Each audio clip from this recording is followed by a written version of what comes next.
Assalamualaikum warahmatullahi wabarakatuh. Mari berbudaya, karena budaya merupakan cerminan jati diri bangsa. Pada malam hari ini saya akan mencoba mereview ricikan keris mageti. Kita tahu bahwa keris mageti adalah keris yang saat ini sangat banyak dicari oleh penggemar atau kolektor. Di sini saya akan mereview ciri-ciri dari keris mageti. Jadi tampilan keris mageti ini memang dapat dikatakan secara rancang bangun sangat kokoh, dan untuk besinya juga sangat pulen dan padat, kokoh, kuat, dan tajam. Secara tampilan rancang bangun keris sangat gagah berbawani. Jadi kita tahu bahwa ciri-ciri keris mageti diantaranya adalah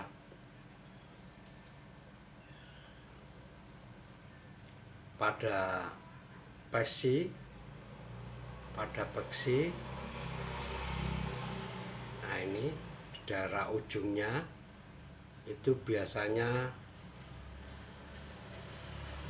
berbentuk atau ada tanda pentol korek, biasanya orang-orang menyebutnya.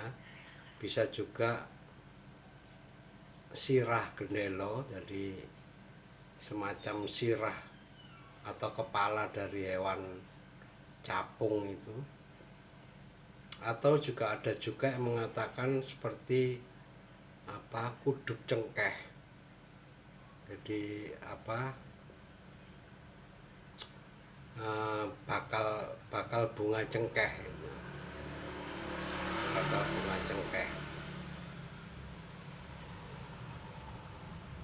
Nah, kalau kita amati untuk keris mageti di sini dengan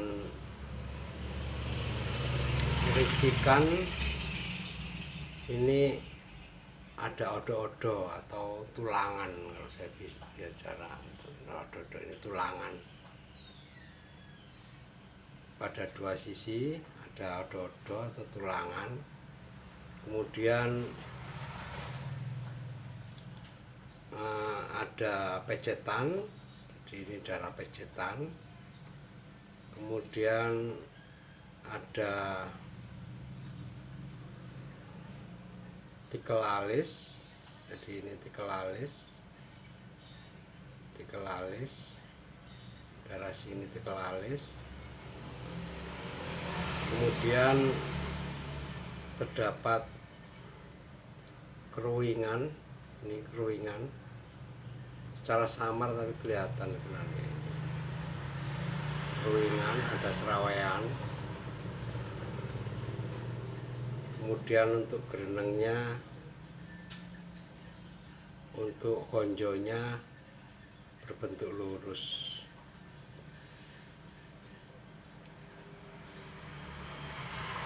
Jadi keris mageti dengan dapur Jalak Tilam Sari.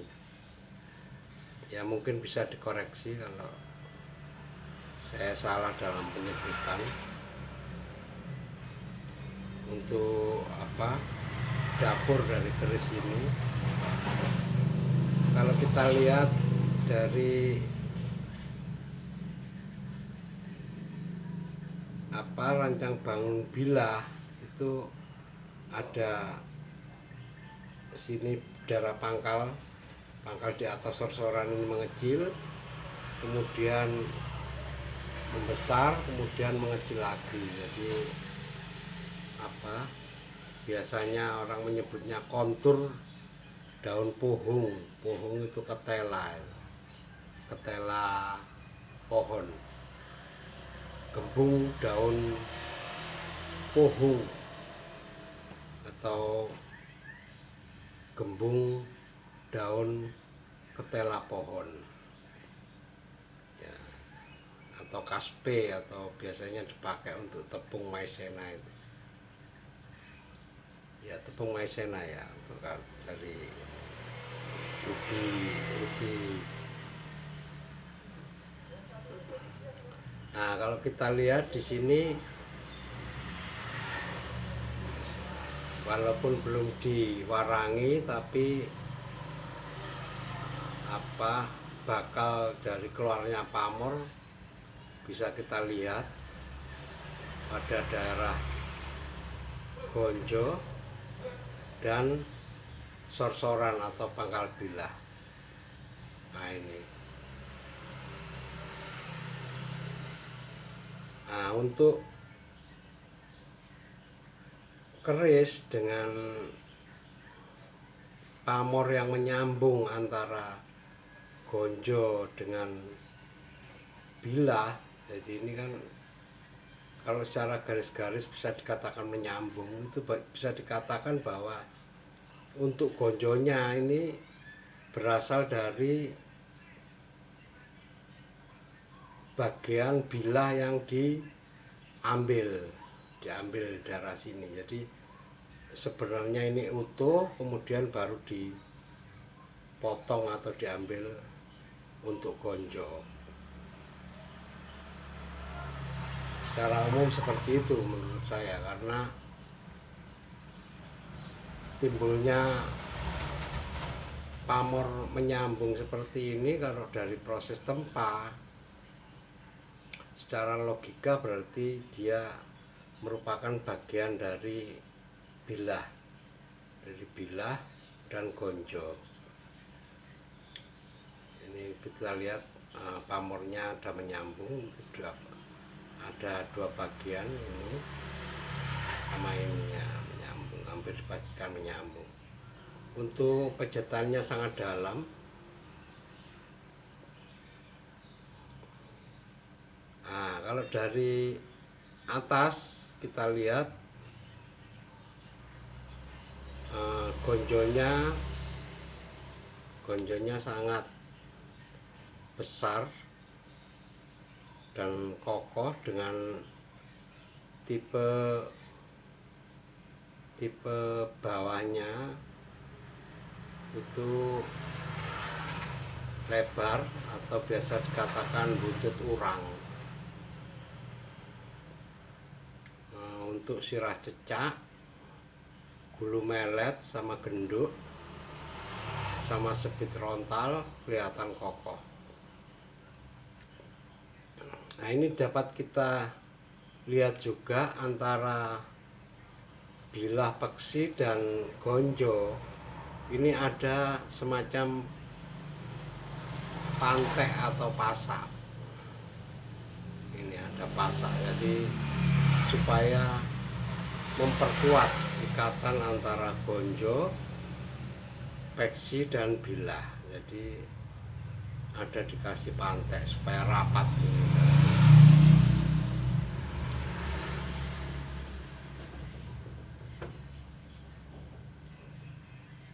Sangat kokoh untuk keris Mageti ini. Untuk rancang bangun keris Mageti memang dibuat konon waktu perang Diponegoro, selain sebagai keris yang merupakan pemakaian dengan deder, juga bisa difungsikan sebagai tombak. Makanya untuk daerah Peksi ini sangat panjang.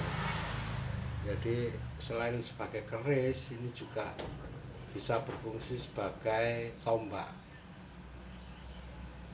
Diharapkan dengan keris yang kokoh bisa dipakai tombak, bisa untuk melawan penjajahan era kolonial pada saat perang Diponegoro. Sisi sini juga, sisi baliknya juga kelihatan terdapat pamor pada gonjonya. Nah ini kalau kita lihat juga pada bagian-bagian tertentu menyambung.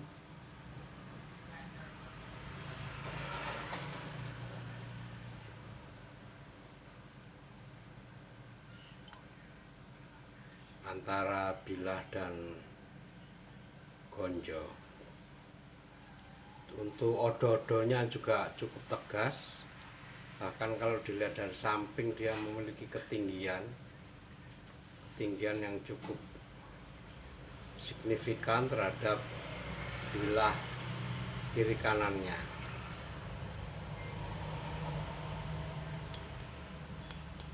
Kita kalau lihat dentingan dari keris mageti ini cukup nyaring. Kemudian karena keris mageti ini dipakai untuk senjata dalam pertempuran umumnya, jadi proses pembuatan dan tempanya sangat lumer dan bagus. Cuma kadang juga tidak bisa dipungkiri ketika proses pemanasan kemudian didinginkan supaya menghasilkan baja yang cukup kuat dan cukup kokoh, ada kalanya tempa yang kurang rapat bisa menyebabkan semacam retakan. Jadi kalau kita lihat di sini, keris ini ada retakan di daerah pinggir dari odo-odo ini yang sisi tipisnya. Nah ini mungkin terjadi pada saat proses penyepuan, kemudian saat proses pendinginan itu terlalu cepat atau kurang sesuai sehingga ada timbul pecah pada daerah bilah. Cuma ini secara umum masih bagus karena tidak sampai timbul combong atau pamengkang jagat kalau biasanya itu kalau pecahnya. Demikian juga pada sisi bawah ini, kemudian ada semacam alur retak ini.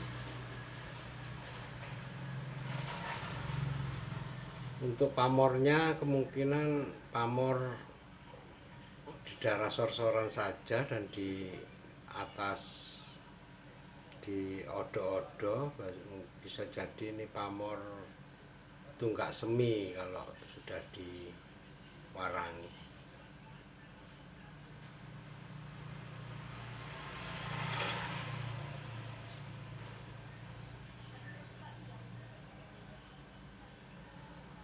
Ya demikian mungkin ulasan atau review untuk ciri-ciri keris mageti. Bila ada kekurangan atau ketidaksesuaian mohon dikoreksi. Jadi kita berasumsi kita sama-sama belajar, jadi mungkin ada banyak dari teman-teman atau rekan-rekan yang lebih mengetahui bisa dikoreksi. Intinya untuk pembelajaran kita semua dan mungkin untuk pengetahuan bagi para generasi muda atau pemula atau teman-teman atau kawan-kawan kita yang sedang mempelajari atau belajar mengenai keris, khususnya keris tangguh mageti.